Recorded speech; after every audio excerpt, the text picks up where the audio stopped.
You didn't choose to walk past the bakery before you got your milk. Someone decided that for you. Every grocery store you've ever walked into was built using decades of research on how your brain works under fluorescent light, where you look first, what smell slows you down, and exactly how many seconds it takes for a bright red sign to make you feel like you're getting a deal you're not. This isn't convenience. It's a system. Retailers call it planogramming, a science with its own consultants, its own research labs, and its own budget line in every major chain's operating costs.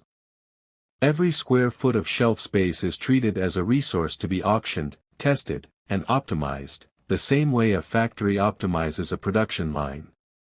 You think you're shopping. You're actually walking through someone else's experiment. And today, we're mapping it. Principle 1, the milk rule. Walk into almost any major grocery chain and you'll find the same pattern: milk, eggs, and bread, the staples nearly everyone buys, every single visit, sitting at the very back of the store. Not near the entrance where it would be fastest to grab and go. At the far wall, as deep into the store as the layout allows. That's not an accident of refrigeration logistics, even though that's the excuse most people assume. Refrigeration certainly costs more to run, but that's not why milk is at the back.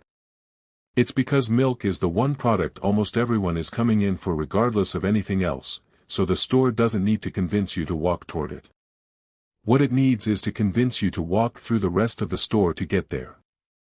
Every aisle between the entrance and the dairy case is a chance for something you didn't plan to buy to end up in your cart. The store isn't optimizing for your trip being short. It's optimizing for your trip being long enough that impulse has time to work on you. Some retail layout studies have found that the average shopper who came in for 3 items leaves with closer to a dozen, and the further they had to walk to get their staples, the larger that gap tends to be. The layout isn't built around your convenience. It's built around your exposure. Principle 2, the bakery trap. Walk into almost any grocery store and the first thing you notice isn't a product at all, it's a smell. Fresh bread. Roasting chicken. Brewed coffee. That's not an accident of where the ovens happen to fit in the building. Bakeries and hot food counters are deliberately placed near the entrance, sometimes with ventilation systems engineered specifically to push that smell out toward the parking lot. Scent bypasses the part of your brain that makes careful decisions. It goes straight to a more primal system, the one that handles hunger and craving, and it does it faster than any visual display could. A hungry shopper doesn't shop efficiently. A hungry shopper's internal question quietly shifts from, "What do I need?" to, "What do I want right now?" and that shift is worth real money to a retailer. You walk in for milk. You walk out with a rotisserie chicken, a bag of chips, and maybe a candle that smelled like the bakery counter. That's not a coincidence, and it's not weak willpower on your part either. That's a design trigger, tested and refined across thousands of stores, working exactly as intended.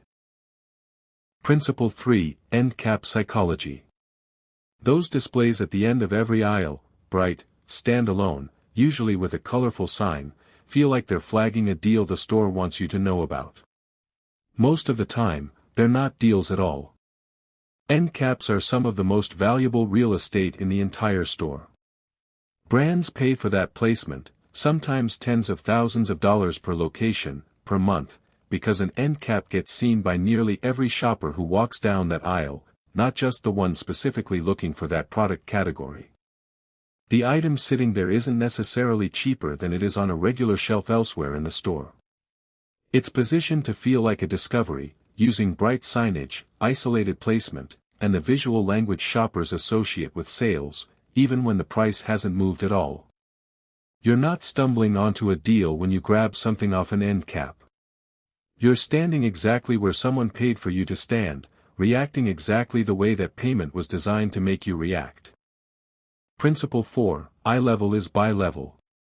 Shelf placement within a single aisle isn't random either, and it isn't organized by what's best for you. The products sitting at your eye level are almost always the highest margin options on that shelf, not the cheapest, not necessarily the best value, just the most profitable for the store and for whichever brand paid for that specific slice of shelf space.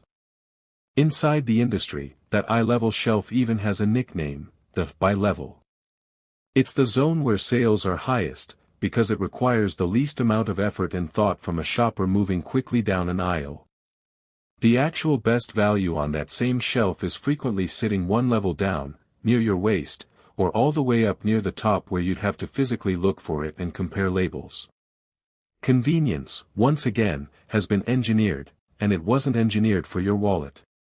It was engineered for the store's margin and the brand's placement fee, dressed up as the easiest thing to reach for. Principle 5, the checkout ambush. By the time you reach the checkout line, something has already happened to you that has nothing to do with what's in your cart.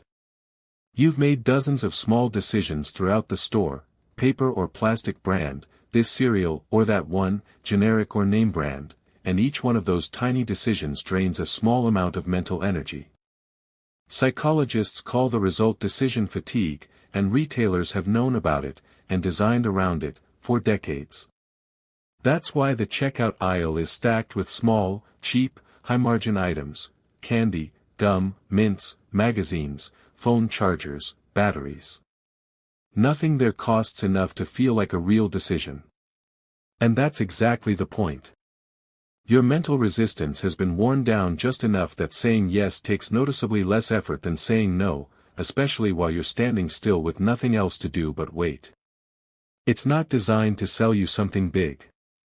It's designed to remove just enough friction that a small, unplanned yes slips through unnoticed. Principle 6, the illusion of choice. Why does a single grocery aisle sometimes carry 30 or 40 nearly identical versions of the same basic product? It feels like it's about variety and consumer freedom. It's actually about overwhelm. When shoppers are faced with an overwhelming number of nearly identical options, most don't respond by carefully comparing every price and ingredient list. They respond by defaulting to whichever brand they already recognize and trust, even when it isn't the best value sitting right next to it. Behavioral researchers have a name for this too: choice overload. Too many options doesn't produce better decisions. It produces decision paralysis, and paralysis defaults to habit, not value. The wall of nearly identical products isn't offering you freedom to choose. It's offering you just enough noise that you stop looking for the signal, and fall back on the brand that already has your trust, regardless of what's actually the better deal. None of this is an accident.